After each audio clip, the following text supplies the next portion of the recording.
Good evening, everyone. Happy Wednesday. I am your host, Sonja. Hope everyone's having the most amazing day. Today is Wednesday, March 11th, and we are live tonight. Hope everyone is doing great, no matter where you are. Thank you so much, and welcome into the new subscribers on YouTube. Also, to all of my followers on all the socials Facebook, TikTok, Insta, and X. I hope everyone's doing great. And I have a special guest tonight. But before we get to that, let me give a special shout out to the production team of Brian Art and Pink Fan Fur. They are the dynamic duo who create reels and all my promos, all the behind the scenes features you guys see going on. I'm extremely appreciative to them. And definitely have a great show on the horizon. Now, I'm going to reintroduce to some and introduce for the first time to many my very special guest on tonight. She is a second leading scorer in program history for LaSalle University. 40 goals as a soccer player, top 5 point total with 40 goals and 21 assists. She rostered in the first Sky Blue scrimmage before heading back to school to finish classes. Played on the FC Bucks Vipers semi-pro team in the WPSL the summer of 2011 and 2012. She is a just genuine person through and through. She actually is on a lot. This girl, let me tell you, this lady, I should say, because she's definitely what they say, such a lady. She has been on Fox Sports. She right now actually has she's a storyteller, inspirational. She's been a sideline reporter on Fox Sports, ESPN, NBC Sports, WNBA coverage, NBA coverage, NFL coverage, the Washington football team, now the Commanders coverage as well. She's a professional speaker, MC, and host, sharing stories and lessons on leadership, resilience, mental health, and personal growth with TED style talks, global conferences, and schools around the world. You guys can literally catch her on Front Office Sports right now. She is none other than Philadelphia's own diehard Eagles and Lakers fan. My friend, welcome back to the stage, Renee Washington. Renee, good evening. How are you? I'm good. I'm happy to be here. I thank you for the kind introduction. I really appreciate that because you're also doing phenomenal things. So, always a pleasure to have a chance to join you and talk with you. And for everybody that's tuned in, I apologize in advance. I didn't have a voice, but it's coming back. So, we're here. It was not going to stop me from joining up with my girl Sonja and being able to talk some sports. So, yes, I'm good. And I'm so glad that, listen, it's so weird because it was like, okay, she's not feeling good, but she looks amazing. And, that's what we do. And while I'm at it, shout out to my girl, Katrina Harris. She's actually dog sitting my first son, and she's the lady behind hair and makeup for tonight. So thank you so much, Betty. Oh, I noticed. Yes, gave Come me the on, the straight face is look. beat, the hair. Yes. You know what? I was gonna say something because you came in ready and I'm like, dang, you could have let me know so I could have been a little more prepared. But Renee, I'm trying she to be. slayed your makeup. Thank you, thank you. I'm trying to be prepared. I have to be on greatness level here. So I wanted to meet you where you Oh, already are. So thank you. honored to have you. We only have limited time. This hour goes by super fast. So I want to get right to it, Renee. The Olympics, big Winter Olympics just wrapped up here. I know you were heavily involved in some coverage there. What were your initial thoughts on that? We saw some, ups and downs, some injuries that we did not expect. Just a little bit of, your thoughts and just some of the things you actually covered and capitalized on what was going on behind the scenes during the Olympics. Yeah, so something that's really cool is I had the opportunity to work with NBC Sports around the Winter Olympics trials for curling. So mixed doubles, men's and women's curling, their trial events that they had out in South Dakota and out in Colorado, and to be the broadcaster, the play-by-play broadcaster for that of who was going to represent Team USA. Now I am newer to the curling community, so I did not get the opportunity to go actually and be a part of the Winter Olympics coverage itself. I was Mhm. leading up to the actual events. And so for me, this was my first taste of being a part of the Winter Olympics in any capacity. The trials and getting a chance to see all the teams that had fought so hard to qualify for that event and then to see who was going to be the ultimate winner. it just made this year's curling events that much more special for me. That selfishly, I was like, I saw these teams in the trenches trying to fight to Yes. represent Team USA. And I know a lot of people were using their Swiffers and their brooms in their houses, pretending they were curling. It is an incredible sport. And so I'm so happy that I had a chance to, see them then go on. The mixed doubles team of Team Corey, TC, and Dropkin, they finished, they medaled. The women's and men's teams did really well. Also, it was like a historic run for them, but we saw a lot of history in the Olympics. So I always like to say, although there's going to be drama and injuries and like a Lindsey Vonn injury, that I'm still devastated about her Yes. trying to come back after tearing her ACL a week prior to the first event and then blowing out her leg, unfortunately, on the slopes. And as she was someone that had retired and unretired. So these are the types of stories you hear, and it's just phenomenal to see. There's all different ages that at the Winter Olympics compete, all different events, all different, moments. Hockey, though, my last shout out, Sonja, has to be for the men's and women's hockey teams that beat Canada in their respective gold medalist games to win for the first time ever that we had both win a gold medal in the same year. So a phenomenal all around, everything was great. It was really great. And, Norway continues to dominate amongst the Winter Olympics. Whereas Italy celebrated most successful games ever. There were 18 golds for Norway, 41 total. They set a new record for golds. The USA, which is our main interest here, 12 gold medals, 33 total. And that actually had us the most successful Winter Games for Team USA in terms of gold medals. And then in the third position, the Netherlands had 10 golds and 20 total. And then, as I already mentioned, Italy, that double cauldron in historic first two Olympic cauldrons were simultaneously Milan and one in Cortina d'Ampezzo, the opening ceremony titled Armonia, the hockey sweep, Renee. The United States pulled off dramatic double gold in ice hockey. And like you talked about, the men's team defeated Canada 2-1, in a thrilling overtime final, securing their first goal since the 1980 Miracle on Ice. Now, I was here in 1980. I was a very, very young kid, but 1980, I was here. And the U.S. women also defeated Canada in overtime to claim their title.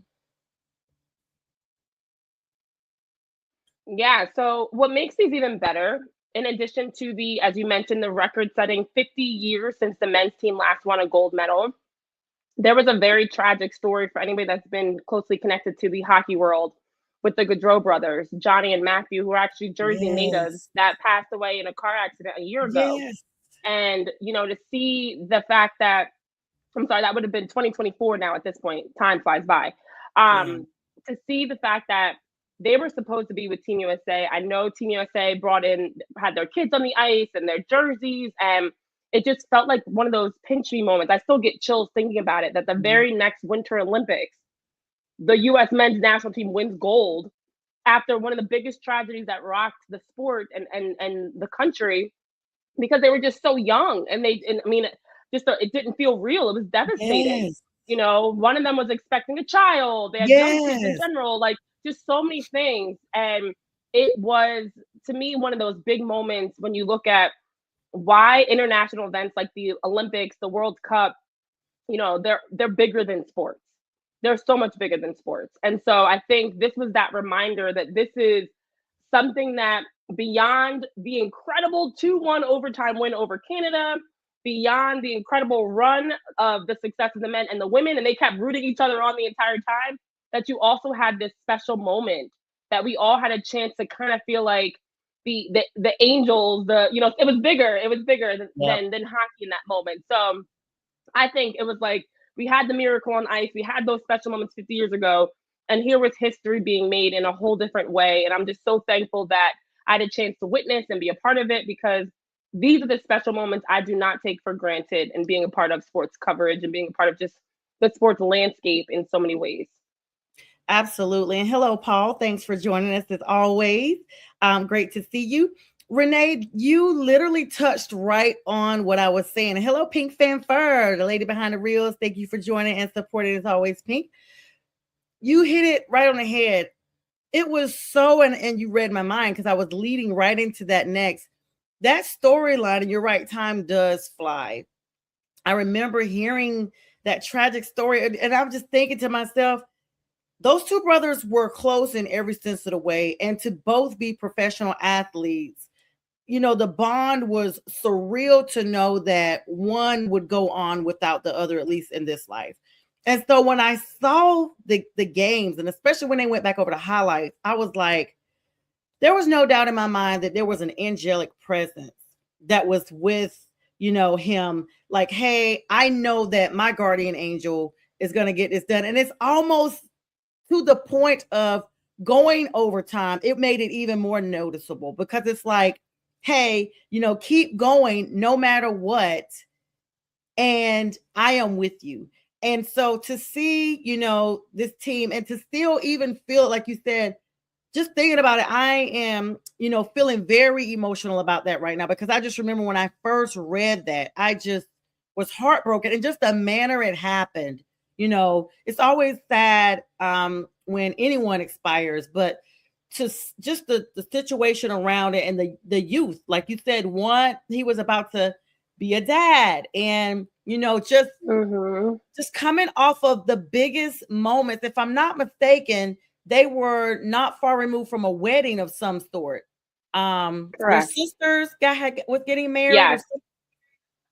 Mm-hmm. yeah.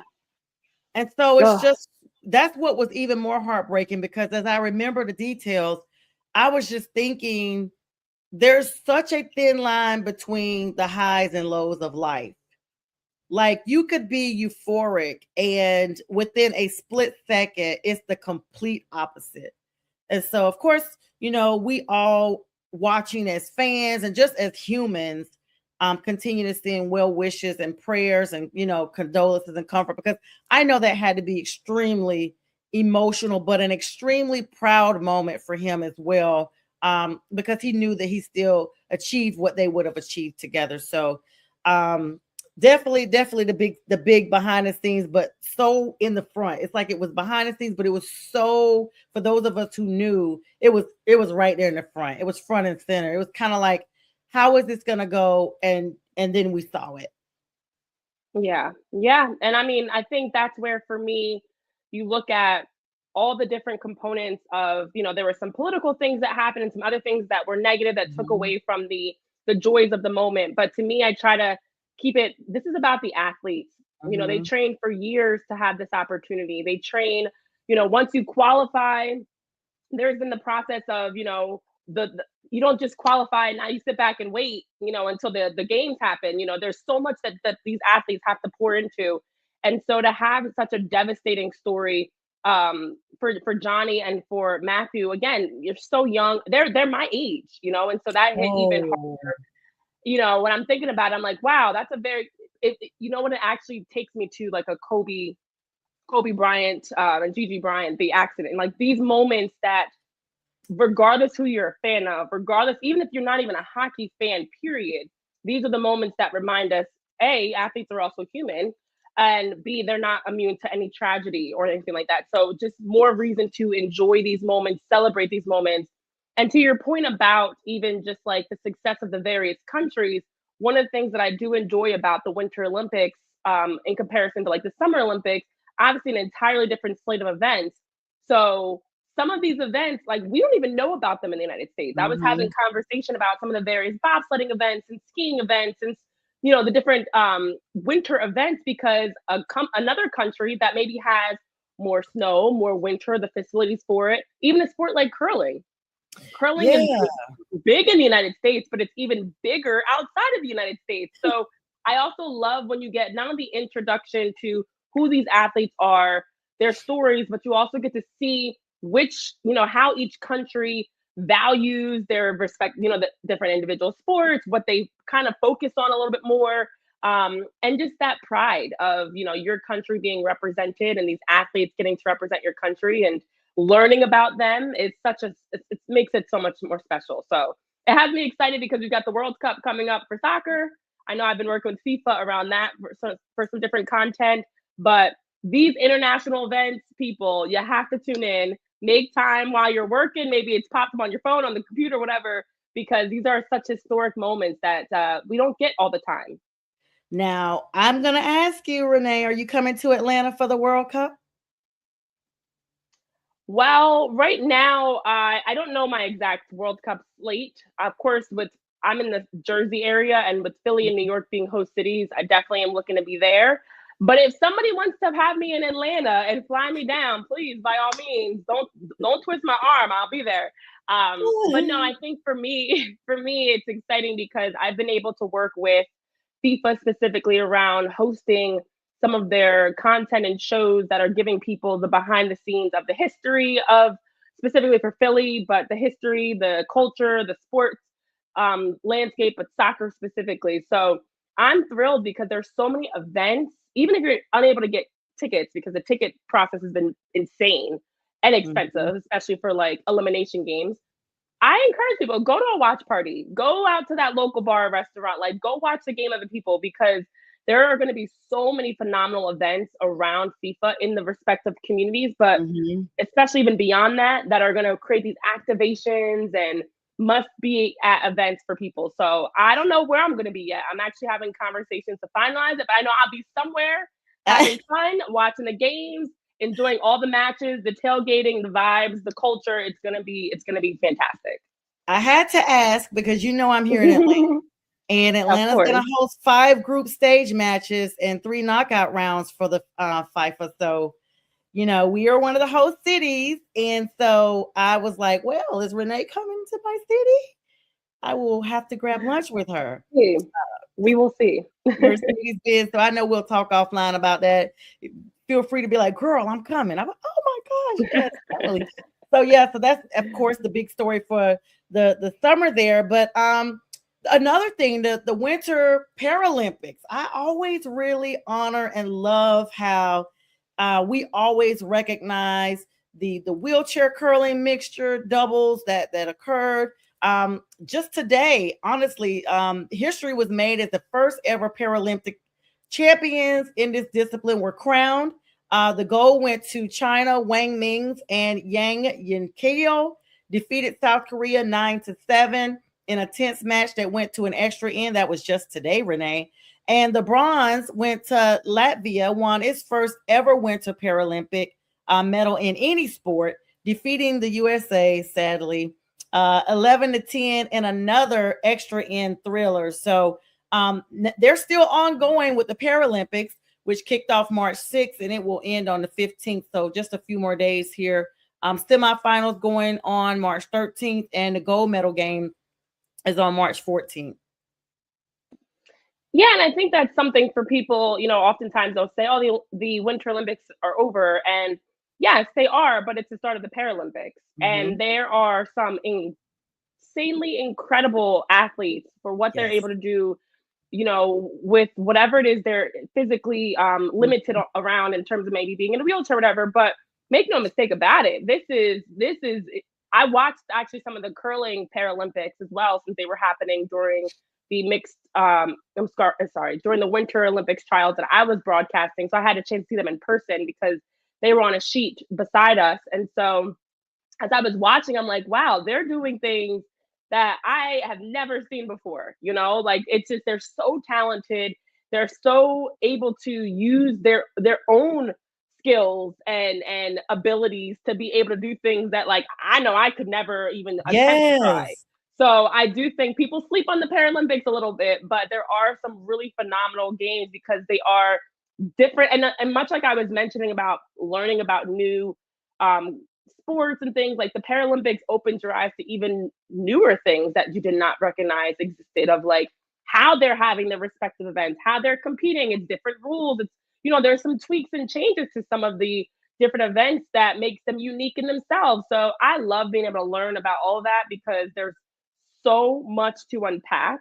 I mean, we didn't even get into there's things like ice skating, and there's so many different events, so many different Yes. sports, and so many different styles to them from the Winter Olympics, and then they changed completely as well with the Paralympics. So these are those moments that like every 4 years doesn't feel like enough because it is really cool. The ice skating is always a favorite of mine. It's been that Oh way yeah. since I was a child. I'm always before I even moved to that. the Paralympics, you're right. Their upper body strength in those wheelchairs, I'm just like, is amazing. It's literally a mental and a physical attribute to be able to be that mentally tough. Imagine the training.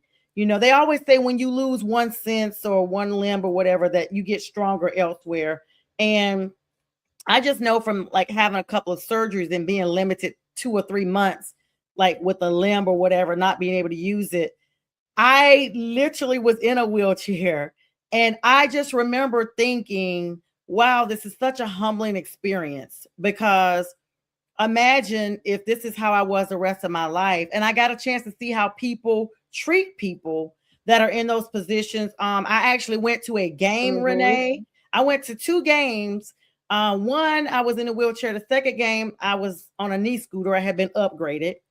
But I remember going to a Bears game, Bears versus Panthers in Chicago at Soldier Field, and we were redirected to the wrong area. And so the person pushing me we missed the entire first half because they were pushing me around the entire stadium. It was inclines and everything. It was so bad. I remember trying to use my left foot to just help because my right foot was in a cast. I just remember trying to, help because I felt so bad. And it was just horrible. And then I went to a Panthers game in Charlotte, and I had a knee scooter, and I remember just no one moves out of your way. You're having to, constantly ring the bells. So as these Paralympics are training, as they are existing, there's a certain level of respect I personally gained because I know how, just in the little time that I was limited, how I felt society overlooked or dismissed or just did not placate, or try to make exceptions for. And these Paralympics don't want that. That's what they use to build their strength, because they're like, hey, I don't want anything given to me. I don't want any sympathy. I want to work twice as hard now, because if I work twice as hard in my mind and in my body, I've more than proved that I am beyond worthy of this. And that makes them even more above average than your average human. And I think the biggest part, first of all, I'm sorry that even happened to you, but I think the biggest part, even as you're sharing your experiences, is to show that representation. Because there are so many people that, have their own various adversities and challenges and limitations, whether it's physical or others, that through international events like the Olympics, it shows that representation. It's motivational. You think about, like, I looked at whether it's the Paralympics and just those phenomenal athletes showing their abilities and how they're not defined by any physical disabilities they may have, or when you even hear the stories of some of the different athletes, they're not in their 20s, in their quote unquote athletic prime. There were Yeah. athletes that were medaling that they had, their children were there with them. They were in their 40s, or even some I saw in their early 50s that were competing. And the stories around these athletes, and that's before you even get to the countries they're representing. You listed off the various countries that have, won the most medals, but there are a lot of countries, sometimes it's their first Olympics, whether it's winter, Mhm. summer, World Cup, whatever, their first time qualifying, their first time winning a medal. That is what I think people sometimes lose sight of with these international events. It is a chance to have that representation. I have said it earlier too, that pride of being Mhm. able to show what your country's about, wearing your colors, wearing your flags. And in a world where we have all these different languages and skin tones and things that may sometimes divide us, it's a way that it brings us together and makes it bigger than anything else. Forget politics or whatever else is going on in the world.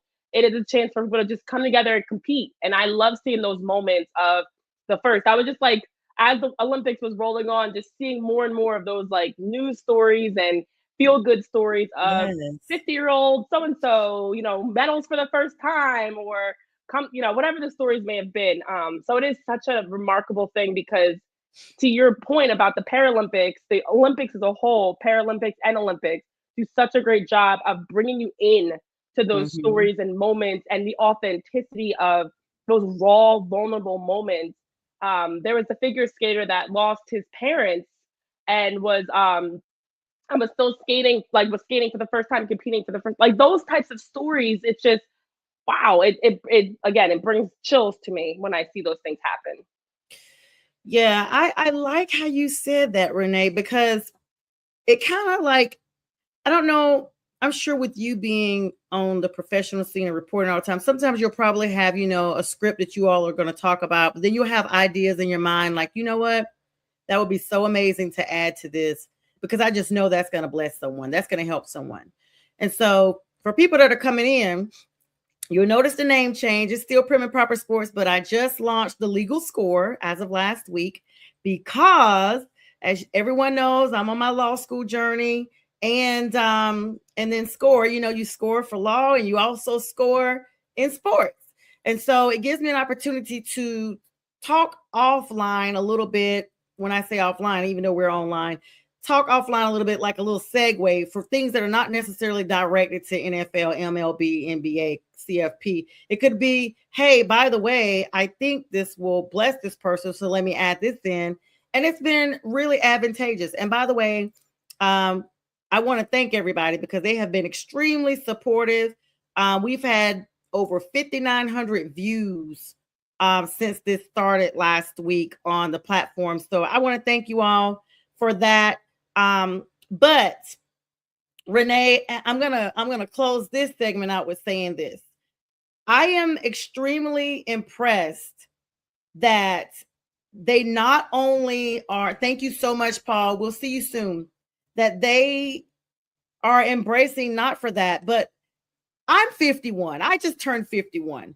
And so a lot of times people are like, of course, younger people now are just more kind, but I'm just sitting here thinking, all right, when I was 30, did I have a friend that was 50? No, because my dad was like 50. I was in my 20s, late 20s, early 30s. My dad was 50. I didn't have a 50-year-old friend, but this 50 is not our parents' 50. We are living longer. We're taking better care of ourselves. Not that they didn't, but we just learned how to just keep it moving, push water, push electrolytes, and just mentally take care of ourselves. Mental health is so important. And I know that's a platform that you stand on, Renee. That's one of your pillars that you literally teach in your TED Talks. And we'll give you an opportunity to talk about that probably the last 3 or 4 minutes before we close out, because I do want people to be able to connect with you and be inspired and continue, outside of sports, just know that the whole person, that Renee is a holy person that's taking care outside of the sports. The sport is just an avenue for us to reach people. But when you use who you are within, that's the true connection. And so, Renee, I want to thank you for that. We're going to take a pause here, ladies and gentlemen, and we'll be back in about 1 minute, 30 seconds after this commercial break. Be right back.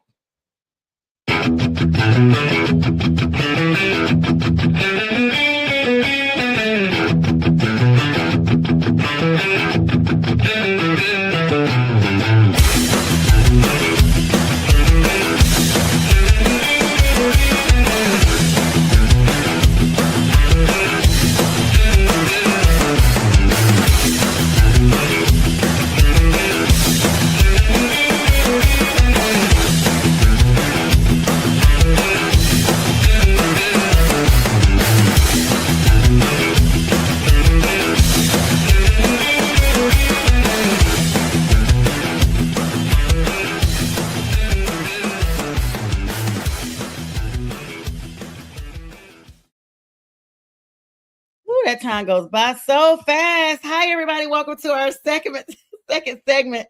I was on there trying to share some of the streams because I forgot to share those. So welcome into our second half. I'm joined by the lovely Renee Washington from Front Office Sports, ESPN. She's everywhere in the Philly area. Glamorous face and a beautiful personality and spirit to match. Renee, welcome back to our second half. We just wrapped up with our segment on the Olympics and Paralympics. And I do want to give you an opportunity to have some closing thoughts on that segment before we segue into our next segment. I know I closed out real quick, but I did want to give you an opportunity to speak on that segment and about what we talked about. Having the opportunity to reach others and the platform that you have is so very vital. Yeah, thank you for that. I appreciate it. And I think the biggest thing that I always stress, and this is actually what drew me to want to be a sports broadcaster in the first place, is that sports truly are a platform. I'm a former athlete myself, as you mentioned in the open, and I've had a chance, through my career to be a Hall of Famer, to be a three-time All-American, to have a chance to pursue a professional career.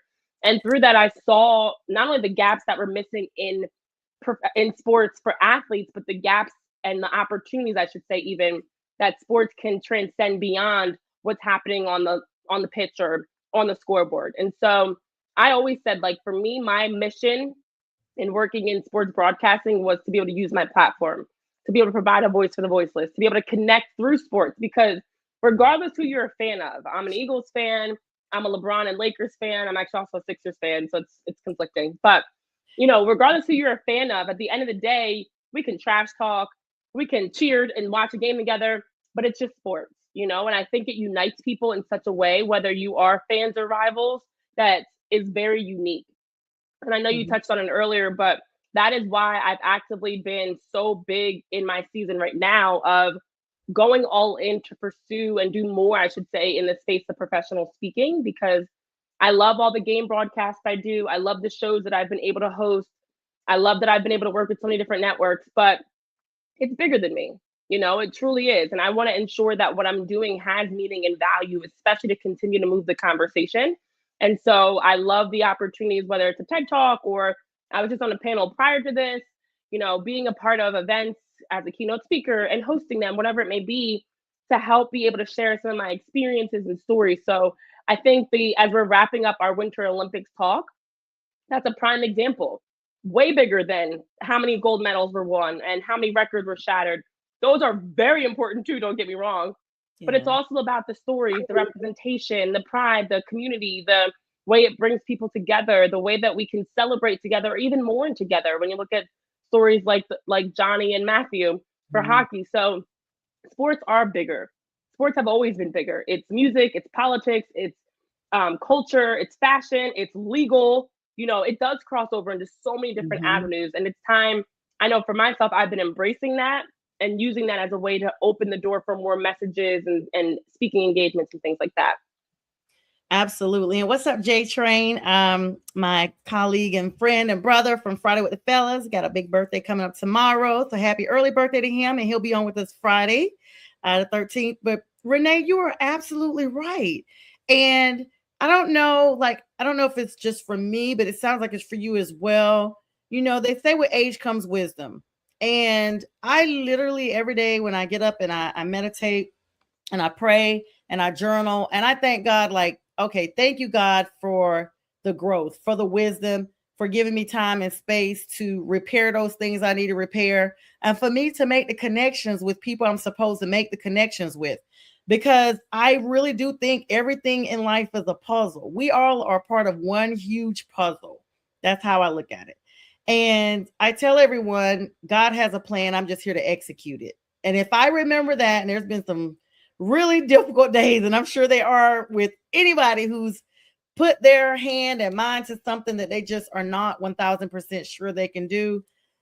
I just remember that. And then I'm always like, this is not for me. I wanted to be an attorney when I was a teenager. And even though I wouldn't recommend going to law school as far out as I am, I'm glad I didn't go in as early as I did, if that makes sense, because I don't think I would have had the sincere appreciation that I have now, having seen some things in life, having experienced some things in life, and having realized, okay, as a teenager, it's like, okay, I want to be a lawyer because it sounds like a great career. People respect you, you know. And like then of course you get all the nice things in life, all the material things, the cars, the clothes, the houses, it's just all amazing. And now I'm just like, those things are nice. Yeah, that's fine, but that's not my purpose. I'm going into civil rights and public defense. I'm going in for social justice reform. Those are the things I'm standing on because there is nothing like having an incident close to home that literally rocks you to the core that you have to change that. And I've experienced that. And so to know firsthand and see firsthand how people close to me and in a close circle or what have you have dealt with things changed my entire perspective. So whenever things get really difficult, no matter what it is, even if it's not necessarily educational related, even if it's just, hey, you got to keep going. I know you're having a bad day, but you got to keep going because someone out there is really looking to you for inspiration. And so when you look at it like that and you remove the I out of it, you just remember to keep it moving for someone else. And so I am so grateful that you and I were connected through Mac, God rest his soul, and that we've continued our connection because it's a reason. There's no coincidences. I believe that even things that happen to people in a negative perspective still have played a part. Like, people are here for a season and a reason. There's still things that you can learn and to help someone else. And so you have to look at it like that. And like J Train says, thank you. Definitely at 51, wisdom has presented itself during the past 5 decades. Jeez, I'm thankful though. Yeah, J Train. Well, welcome. He literally we're the same age for like just a few weeks, and then I turned my age, and then he has his the next month. But Renee, it does happen. And it is so pleasant to see that you still in your youth are already of the mindset of connecting, building, restoring, and incorporating in any platform that you're given. And that's what it's all about. So I want to thank you. I know we kind of got a little segue there, but I was like, I don't want to miss this moment because I know that your moment being here is just too big for me not to appreciate fully. I appreciate that so much. And honestly, I think that is probably one of the biggest differences. I know you touched on earlier, like today's 50 is not what it used to be. I Yeah. look at like my parents who are grandparents, and I'm like, whoa, y'all are totally different than how my grandparents were when I was a kid. Yes. I the running joke is like the show The Golden Girls. They were in their like 50s and 60s, Wow. but they looked like they were like 90 in their 90s Yes. because it's just like a whole different time. You think of grandmoms and aging as a certain look, and there are Yes. some queens and kings out here that are not aging. My parents are an example. They're aging in reverse. They're getting younger. They're more active. They're traveling. They're living their best lives. But I think a big reason why that generation started to change, and then we're continuing to change, is we are understanding life truly is so short. Like you Mhm. talk about being in your 50s. I'm like, I feel like I blinked and I'm here. It feels like just Yes. yesterday I was in college, just yesterday I was in high school. It's been over a decade for me Yeah. since I've been out. And so I think because of that, we're understanding the value of balance, self-care. Even my parents, I will say they weren't great at it, but they were better, definitely better than theirs. Of understanding, like, you have PTO for a reason, use it. Yes. You have you have mental health facility resources and things, use them. If you're sick, it's okay to call out. You don't have to Yeah. work yourself. It used to be work until you died. Now Yeah. you can work and then retire and Yes. then enjoy being retired. So we're changing the game. And I think a big part of that for me is no longer feeling prisoner to things that don't align with me. So Mhm. to be honest, like front office sports, I actually made the decision. This is very recent, so it's okay that you don't know. But I left front office sports a couple of months ago. And yeah, I know it's fine because I've been it wasn't following because of all the change. reels, girl. No, it's fine. I'm not there anymore. I've been gone since like November. But I didn't make a public stink about it because it doesn't need to be a big like Yeah. announcement. Part of the reason why was because I was being presented opportunities to work with FIFA, to work with NBC Sports, to do other things, and I wasn't able to do them with FOS. Mhm. And it was a tough decision, but I felt a calling that there was more for me to do than just being in this office Monday to Friday hosting a daily show. Mhm. And I think that's another reason when we talk about why we're aging differently is because we're no longer allowing stressful situations to make us feel like we don't have options. If there's something that's better for us, whether it is going to get your law degree, whatever it may be, it's something that you feel pulled to, called to, that you think will actually make you happier in a sense of more fulfilled, feel aligns with more purpose in your life. Like we're going after it. Yeah. And that's where I'm at in my season right now. That's why I said earlier, like I've been doing more speaking engagements. That's something I wasn't able to do before. Working full time in a job within any network doesn't give you that ability. But Yes. now I'm able to do the things I want to do. I have a book that I'm publishing. I'm at more Yay. events. I'm at more, just doing more things aligned with who I am versus allowing society to continue to push us into what we are supposed to be doing and where we're supposed to be. No. That's why we're not seeing people get married as quickly, have kids Mhm. as quickly, buy the house, whatever it is, like all those societal expectations, throw them out the window. People are doing what's best for them. And there's nothing good there's nothing like wrong with the Mhm. traditional quote unquote route, but we're not playing by the book. We're Mhm. writing our own scripts at this point. And I think that is something that's so empowering that just takes a whole load of stress off our shoulders that like I'm not just I don't personally I know I'm a great example. My parents be like, oh, like I rent versus buy. Well, when are you gonna buy a house? When I'm ready. Like I'm not rushing Yeah. to buy a house just because I'm in my 30s and I'm supposed to. Like we're not just following. It's expensive out here, first of all. That's a whole other issue. Ugh. But I think we're just prioritizing ourselves. And that's a massive difference that's allowing us to age Mhm. better. That's That's what I'm funny you saying. say that. Yes, that's funny you say that because I literally just started saying, and J Train says, "Congrats on all your success. Super Thank proud of you, Renee." I literally, and I feel like I have to plug this, and then I'm gonna pick your brain because my time is ticking here. But this is how we do, girl. We have to have an offline conversation too, so we keep up because I did not know about FOS, and it's because I Okay. buried my head in the books, and I just have not paid attention like I should, because it's just so overwhelming with school. And then once I got a break, I just left for Cabo. And so, but I am the same way. I literally just had a conversation like, okay, these are the things I have accomplished, but why? When I'm gone, it will not matter. It will not matter if I have a mortgage or if I don't. It will, like, my whole family's out of state anyway. They'll probably just sell what I have, and that'll be that. And so it doesn't matter. So I was like, you know what? Why not just go ahead and buy another house and just buy the brand new house so that I can live in a house that no one's ever lived in and just work it out from there? Because at least I know I'll be happy. That'll be something that I said I deserved, at some point. And it just shows you there's no standards. And I was like, man, I wish, they always say write your plans in pencil so God and life can erase them. And I'm like, yeah, I live by the eraser creed. So now I'm no longer doing that. Anyone that is detrimental to me, God bless you. I'm no longer running people down to figure out why or what happened. It's just like, God bless you. I'll see you when I see you. I'm no longer running down situations. When I started law school, I had to make the hard decision of not working, and I did not plan that way. I wanted to continue to work where I was, and I wanted to be able to have the maturation on the job where I already was because it was in a field I was going to be going back to.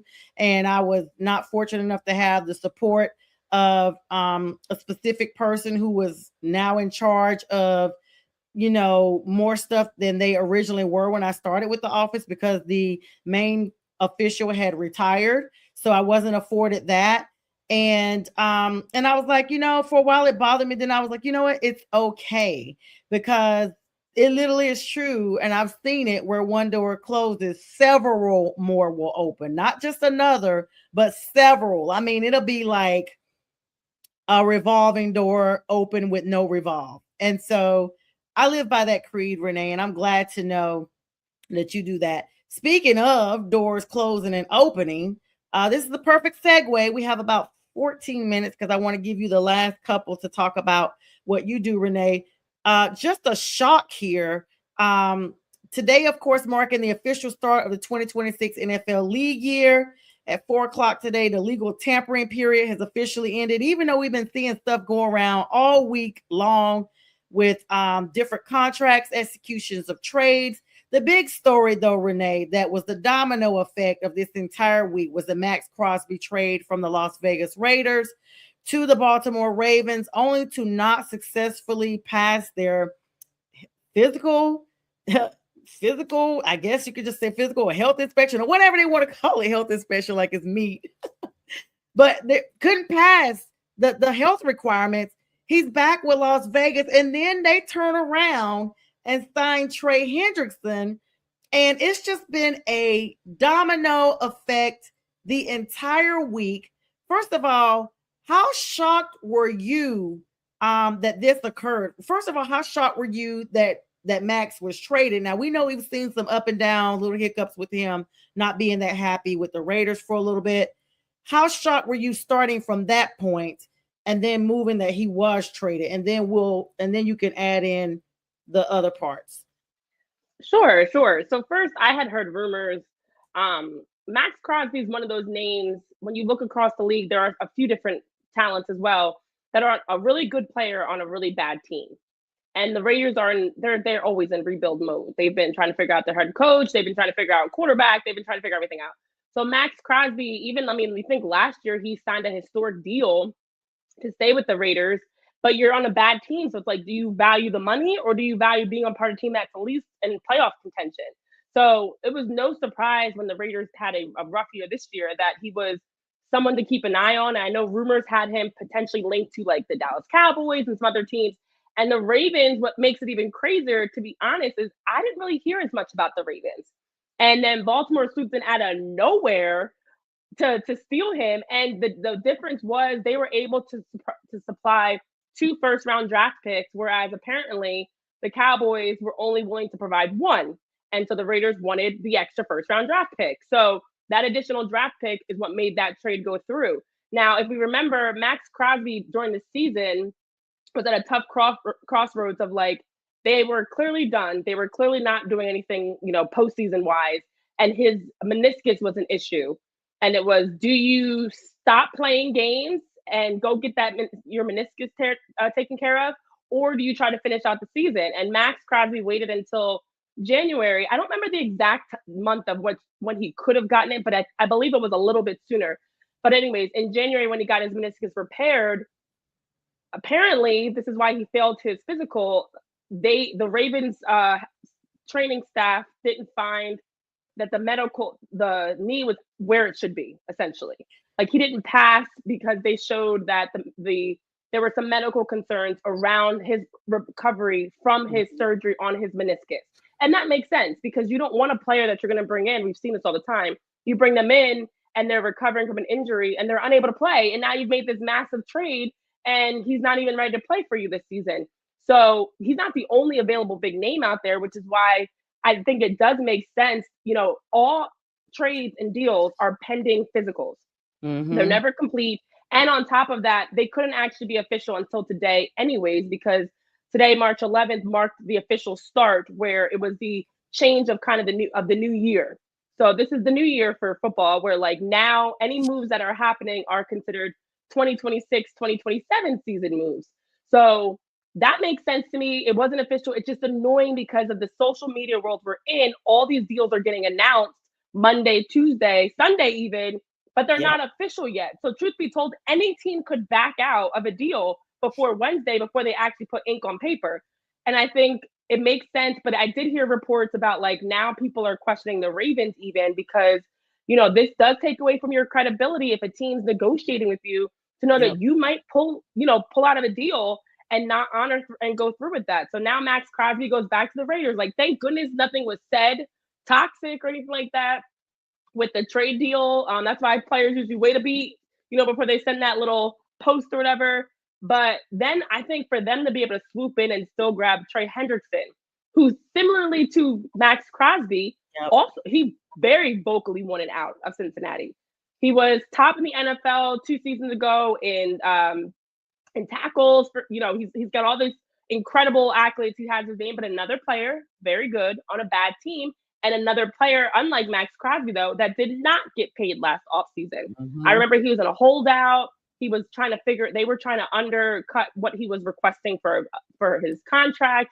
So it actually, to me, Baltimore was just kind of lurking around these players that are unhappy. And I think it makes sense to go get someone like Trey Hendrickson instead, who, coming in at least is healthy. We never know what the future is going to hold, but he's not coming off of a surgery like Max Crosby is. And the Ravens just kept moving along. But I think, to me, the bigger concern is like all this that Baltimore's doing. I know they just restructured Lamar Jackson's contract as well to free up some cap space. Are you actually going to see Baltimore get any better? We're going to have a new coach. You're going to have all these changes. But, like, are you actually providing the changes that you need, or is this just small moves? Yeah, I mean, and then Max put that video up, Renee. We saw him shooting hoops. I don't remember the timetable for after the meniscus surgery. He was out there basically shooting hoops at home. Basically saying, even if it was right before the surgery, it still was supposed to be when he was supposedly injured. So that's what where the bad, bad blood kind of came from. But like you said, there was no bad thing already. But J Train brings up a good point where the Raiders too hasty to make moves in clearing the $30 million prior to the new year, because people are saying, that they should be investigated, because today was the official day, Renee. And we've seen this before. Teams uh, get in trouble for tampering. And I'm going to be honest, before the show, I literally forgot that today was the first day because, like you said, thanks to social media, people have been talking about this stuff Sunday. So I was just sitting there like, wait a minute. Why is all this news happening? I don't think this is today, but I never got a chance to go around and, check the specific date until we got ready to do the show. And I'm like, wow, like, how do you say that wasn't pre-tampering if they're not out there putting it out there? Like, somebody has to be speaking on this. It's not the players. Um, and so it's just, thank you, Jermaine. It's just really weird, the dynamic, like what can be discussed, what cannot be discussed. I know we're running here real quick, but I do want to talk about your Eagles. Cornerback Tariq Woolen was a significant bolster to your secondary. The Eagles signed him, the former Seattle Seahawks world champions, stand out for a 1-year deal worth $15 million. He expected to start on the boundary, allowing Kenyon Mitchell and Cooper DeJean to play in more flexible roles. And your defensive tackle, Jordan Davis, locked down the anchor with 3 years, $78 million extension, $65 million guaranteed. It's going to keep him, the former first-round pick you guys grabbed, through 2029. Your tight end, Johnny Muntz, to fill in a void for the blocking game. And you guys added him for a 1-year contract. And then your tight end, Grant Calcaterra, re-signed today on a 1-year deal, like to maintain depth behind Dallas Goedert. But there were some notable departures, Renee. Nakobe Dean being one of the bigger ones. A linebacker, former Georgia star, heading west, signing a 3-year deal with the Raiders. We talked about them with Max Crosby, so he's going to be joining him. The safety, Reed Blankenship, definitely a fan favorite for you guys. Team captain, in fact, he's going to be going with the Texans. And then your wide receiver, Jahan Dotson, he's staying in the NFC, but he's moving to the Atlanta Falcons to join their new quarterback, Tua Tagovailoa, from the Miami Dolphins, which makes me think that Penix is probably on his way out, since Kirk Cousins has been given permission to be released and possibly heading back to Minnesota or wherever else. And your edge, Jalen Phillips, officially signed with my Panthers on a massive $120 million contract for the edge position in Carolina. So what's next for Howie Roseman? AJ Brown, we've seen him up and down the entire time. Rumors are still swirling about him. He was supposedly entertained for trading offers.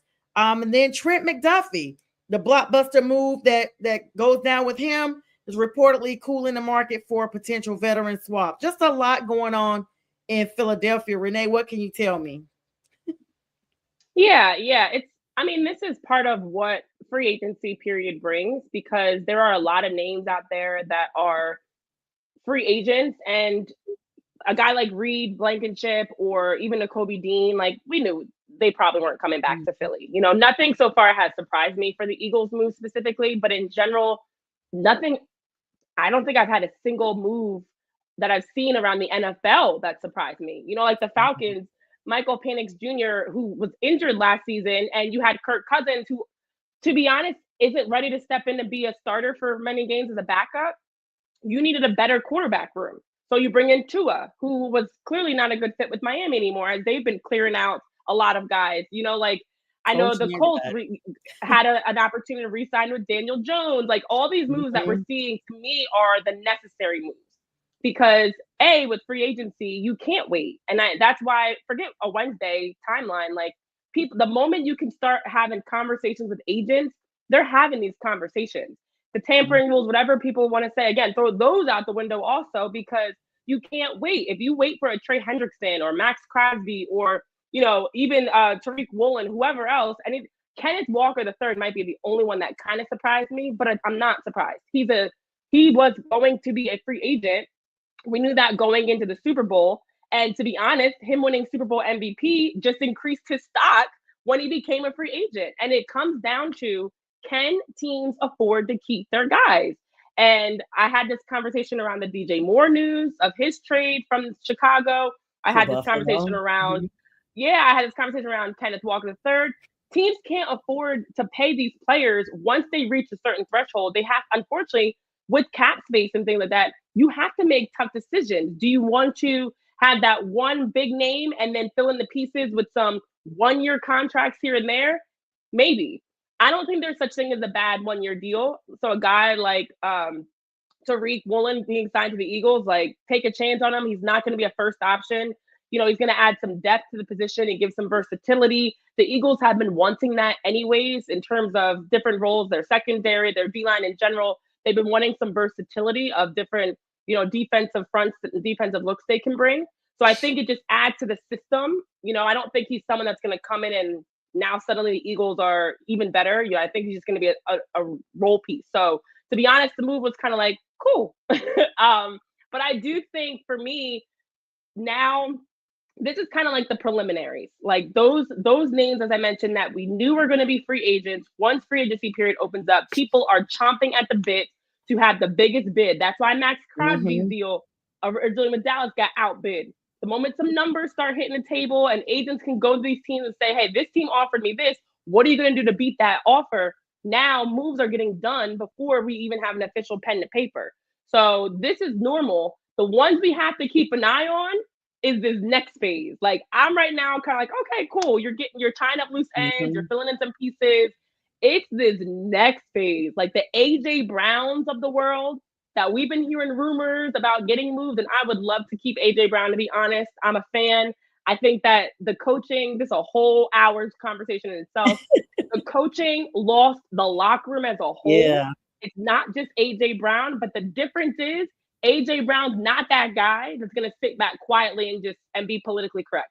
Like a Jalen Hurts, a Saquon Barkley, they are going to be just as irritated if you were to ask them behind, in privacy, out the spotlight, but they're never going to voice that publicly. So I think that's the only difference why we see so much from AJ Brown, is he's not going to bite his tongue. He's earned that. He's a veteran. He's proven, and he knows his value and his worth. And the difference is he's going to tell you exactly what he's feeling. But nonetheless, I've heard the Patriots and different teams. Everybody wants to. Everybody's name's been in the hat for AJ Brown. So that's the tier of names, because you know what? We have to keep an eye on Sonja. In about a month, not even, the NFL draft is coming up. And that is the time teams make the tough decision. Do I want to trade up in the draft and try to get that young player There's a lot of talent coming out of college. Do I need a Jeremiah Love at running back or whoever else? Or do I want to trade my draft picks and try to get this, the guy that's already been in the league for X amount of years, that's a little bit more solidified? So I think that's when it really picks up. Those the stretch right going into the draft and even around the draft of teams maybe moving some pieces to get a bit more aggressive. So far, aside from Kenneth Walker III, which I knew he was leaving to go somewhere, I just was hoping, I was upset to see it was the Chiefs of all teams. But I think the next wave of moves are really going to have people like, what? Like head explosion. So it's about to get crazy. I This is could, just the I could beginning. absolutely. And as we say goodbye to our McGrath podcasting network, they had to jump off at 10 because we're going to go over just a couple of minutes here, because I do want to plug in Renee Washington, everybody that we're still here with. That is really big. We had a question. I think you addressed it about the Rick Woolen signing. Seeing that he was, up and down in Seattle.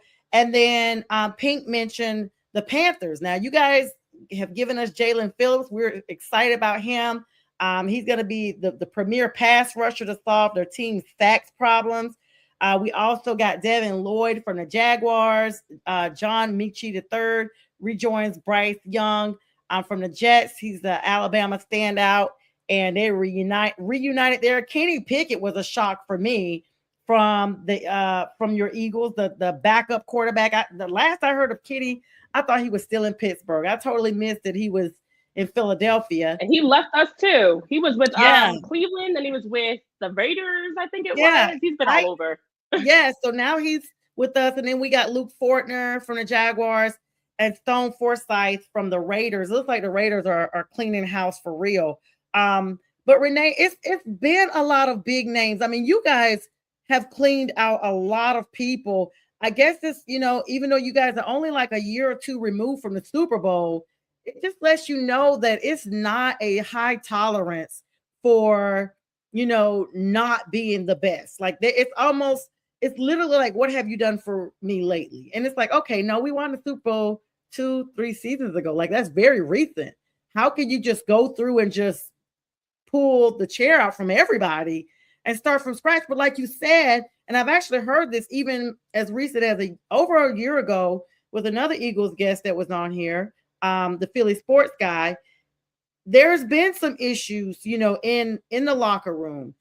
We've seen it as non-Eagle fans. We've seen the disappointment on the sidelines that looked apparent from, Jalen all the way down, the frustration. No one wants to lose a game, but it just seems like the cohesiveness just was not what we once saw. There was not the epitome of brotherly love amongst the team. No pun intended there. Yeah, yeah, and I think, kind of like Kenneth Walker the third with the Seahawks is a great example. Like, people always assume because a team, not all people, but some people assume because a team wins a championship, they're going to just be able to run it back with the same team, and that rarely happens. The moment you win a Super Bowl or even get to a Super Bowl, you're losing coordinators, you're losing you have guys that are now like, again, Kenneth Walker is a great example, but Reed Blankenship also in that same boat, Cooper DeJean in that same boat. Their value goes up. So you were getting away with paying them rookie contract or whatever smaller contract.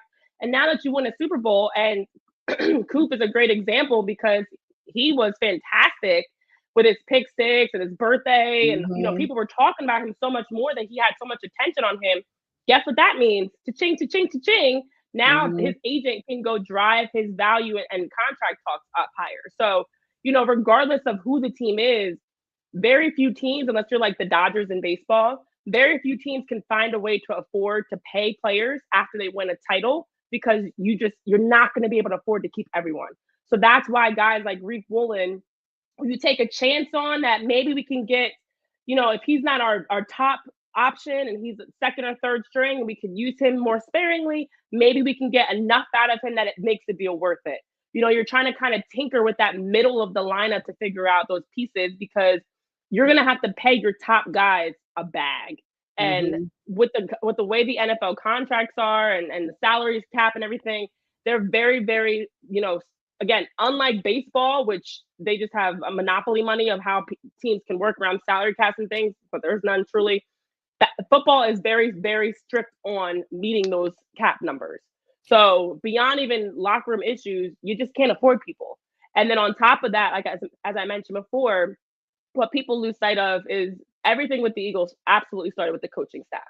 There have been comments that have come out even since the coordinator changes around the way that Nick Sirianni's been running this group and favoritism and politics to certain coaches and listening to some more than others. And the players got wind of that because they obviously see it. And so that stuff absolutely is toxic and trickles down from there.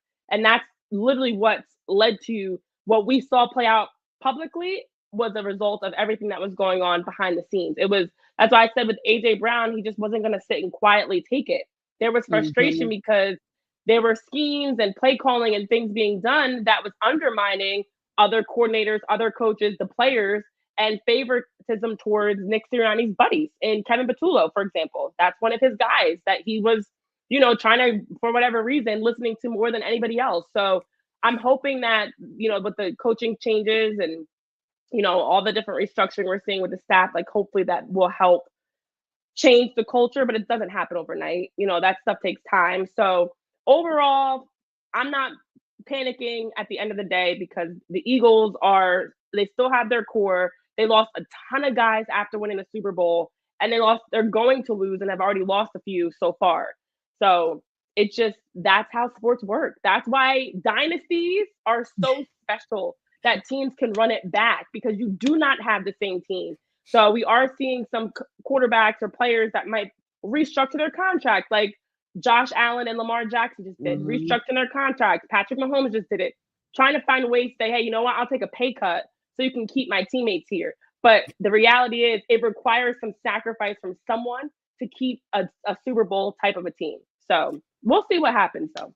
Yeah, and we're seeing that effect with Kansas City right now. Isaiah Pacheco going to the Lions was really big. And so I don't know. Travis Kelce's supposed to come back for a year. We'll see that. Renee, I'm super appreciative of your time tonight. Tell everyone how to find you and a little bit about yourself and other things that you offer, just so people can connect with you offline, because I'm about to let you get back to drinking that tea and all that good stuff so you can take good care of yourself.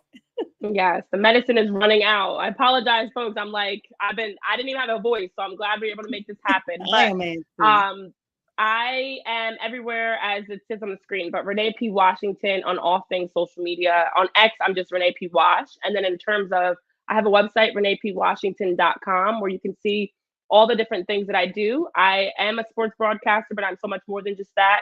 I also do a number of speaking engagements. So keynote speaking, emceeing, just being able to moderate panels and host and be a part of events to provide, as I mentioned before, a voice for the voiceless, to provide, opportunities to use my platform to help teach others and extend the olive branch.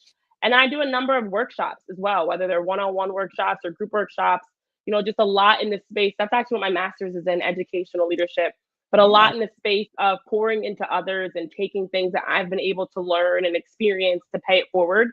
And so again, reneepwashington.com is where you can check all that out. And also feel free to shoot me a message at any time. I always, for the most part, try to get back, especially within a timely manner. But I definitely appreciate you so much for having me on, because much like you, we're out here crossing over sports into other things and other topics, and speaking on for myself things like mental health and balance and diversity and adversity and challenges, and just different components of utilizing my sports experiences towards helping people understand navigating life, because life be lifing. And so I'm trying to help as best as I can. Absolutely, Renee. And you do such an amazing job at it. I admire you. I admire your work ethic. You are, like I said, just as beautiful on the inside as you are outside. And so I'm super appreciative that even in this season of not feeling 100%, make sure you get some rest and recover yourself and take care of yourself. I'll be checking on you offline. Thank you so much for coming on and joining me. And please know that you have an open invitation. It won't be as long as it was last time. I think you haven't been on here in like almost 2 years. Oh, wow. It must have been that long. Yeah, so thank you again for having me. Yes, absolutely. We were supposed to connect it last year, but we had a bunch of stuff with our scheduling. So, and it happens. And so hopefully, we'll get you back on here again soon, especially after all these trades have settled and the season has started and what have you. So thank you so much for your time tonight. And hope you have a great evening. Renee Washington, everyone. Connect with her or send me a message and I'll relay it to her. Thank you so much for having me. Have a good one, guys. You too. Thank you, Renee. Good night. All right, guys. So that was Renee Washington joining us. Thank you so much again, Renee, for joining us. Amazing opportunity to always have her on. And just to know that she wasn't feeling 100%. And I didn't know that until we literally got on stage tonight. Going to cover a little bit more news here. I know we're a little past the hour, but there's so much happening. And my production team told me this is the last show of the night, so I'm not stepping on anyone's toes, even though I did tell the McGrath Podcast Network good night. So my bad, guys. If you're watching on all the other networks, I'm still here. Y'all, it's been a really busy week, and it's almost difficult to plug all this in. Of course, the Trey Hendrickson news was the big news that he is now an edge rusher, 4 years, $112 million, $60 million guaranteed with the Ravens. Daniel Jones, y'all, the quarterback with the Colts, 2 years, $88 million. They actually re-signed him. It was kind of rumored that he may not be signed. Romeo Doubs, the wide receiver, is with the Patriots now, 4 years, $70 million.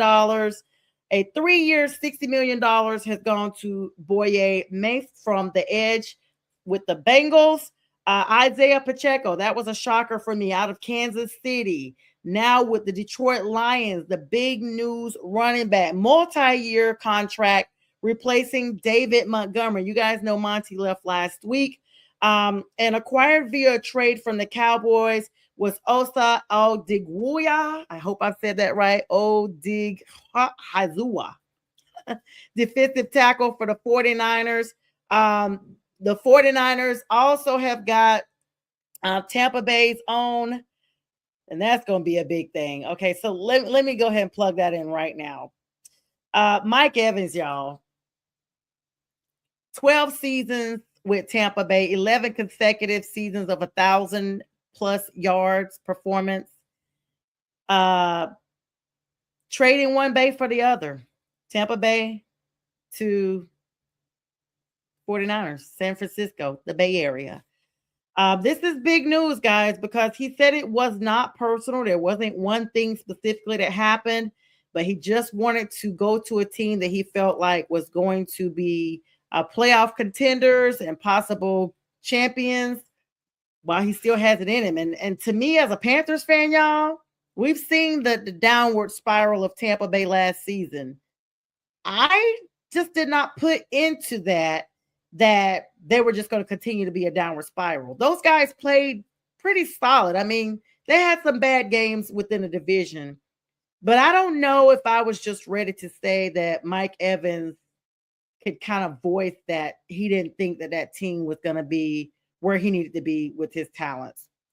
Mike Evans signed a 3-year, $60.4 million contract with the San Francisco 49ers. And just absolutely big. Tua Tagovailoa from the Miami Dolphins has gone to the Atlanta Falcons, which, like Renee and I kind of discussed a little bit, I don't know what Atlanta's doing. They hired Kevin Stefanski, coach for the Cleveland Browns, who had one game less wins than Raheem Morris did in Atlanta. The Dolphins released Tua earlier this week, cleared waivers, and officially signed with Atlanta on today.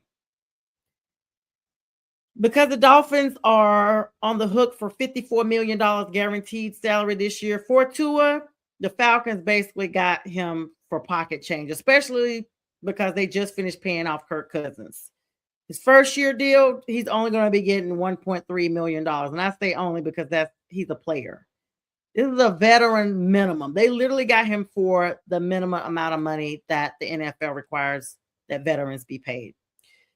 Since the Dolphins are paying the bulk of his salary, Tua is going to count for almost nothing against the Atlanta salary cap, allowing them to remain aggressive in their free agency.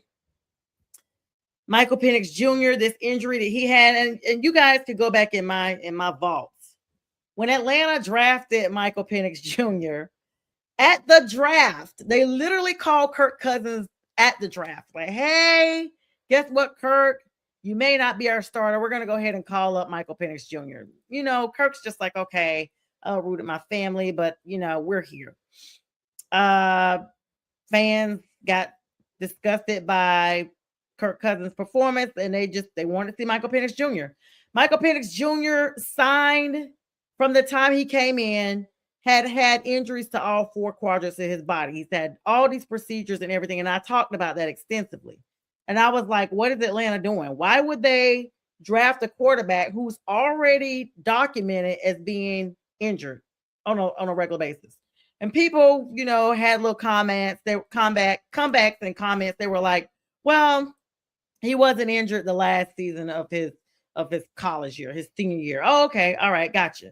Well, he didn't even last a full season with the Atlanta Falcons before he went down. This time, ACL tear suffered last November. We are in March, y'all.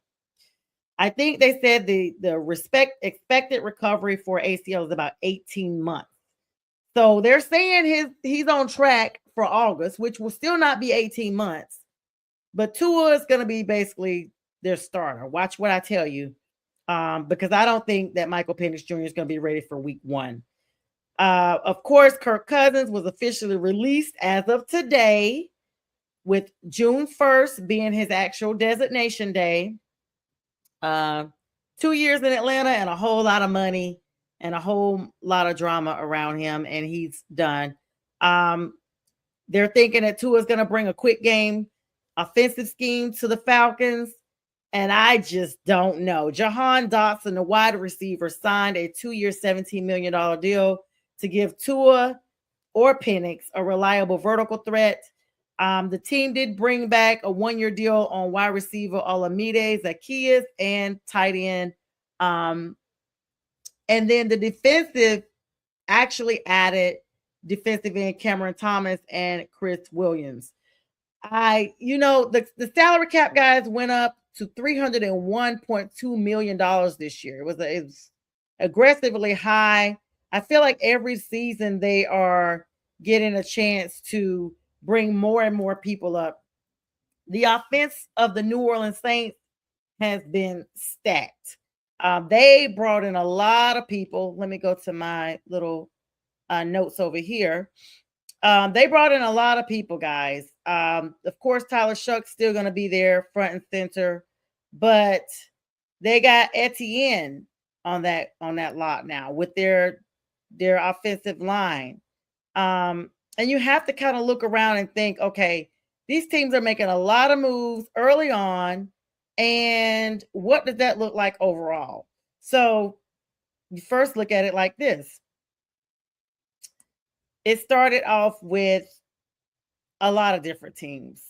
Alvin Kamara was supposedly courted to other teams, and he said, no, I want to be a Saint, and that's all I want to be, and that's all I'm planning on being, and so that's where I am going to stay.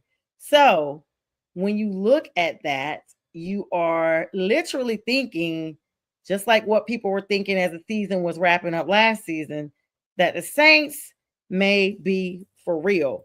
Kenneth Walker III is projected to go to the Kansas City Chiefs as well. That's going to be big if he goes. Tyler Lindenbaum is projected to go to the Raiders. Malik Willis is projected to go to the Dolphins. Michael Pittman Jr. On slate to go to the Steelers. It's just a lot. Travis Etienne Jr., one of the Saints' big offensive people, and it goes on and on and on. So, this is early in the season, not the real season, but it's early in the season nonetheless, because this is a busy time of year. You get a chance to see who's moving, and as they say, who's moving who. Stone Forsythe plans to sign with the Carolina Panthers, free agent offensive tackle. He was drafted by Seattle and has been with the league 5 years, and he's last played with the Raiders. Raiders are definitely cleaning house. And so when you look at the Raiders, the Eagles, they have been doing like the most stuff this off season. Let's see. We got the Cowboys have agreed to safety Jalen Thompson, formerly of the Arizona Cardinals. He's supposed to be getting a 3-year deal, $36 million max deal done by Don Wetherell and Martin Fishman of Cut Sports. They are, I guess, his agents or what have you. Tyler Lindenbaum going to the Raiders from Baltimore is just almost like Renee was saying. Baltimore is cleaning house, and the Raiders seem like they're cleaning house. Now, here's the top remaining free agents as of right now. Rasheed Walker, the offensive tackle, Chig Okonkwo, tight end. Some of these people have been signed as of today and may have been signed since I started airing, so I don't know. Nashawn Wright, cornerback, K'Levion Chason, defensive end, Elijah Vera Tucker, Chris Paul, Kyler Murray, y'all. He still has not been signed after being released from the Cards.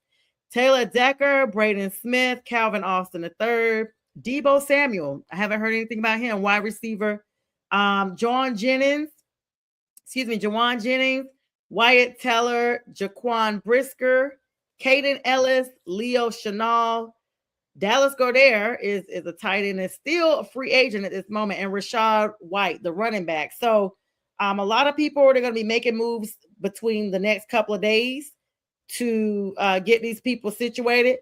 Quay Walker is no longer with the Green Bay Packers. It's just been, like I said, a very busy day. We could go on and on and on for another hour, but what we will do is hopefully some of these names have been solidified by the time our Friday show rolls around, and I will be joining you guys with Friday with the fellas. Thank you so much, Jeffrey, for your comment. He says Dan Morgan and Dave Canales decide. Yes, I got you.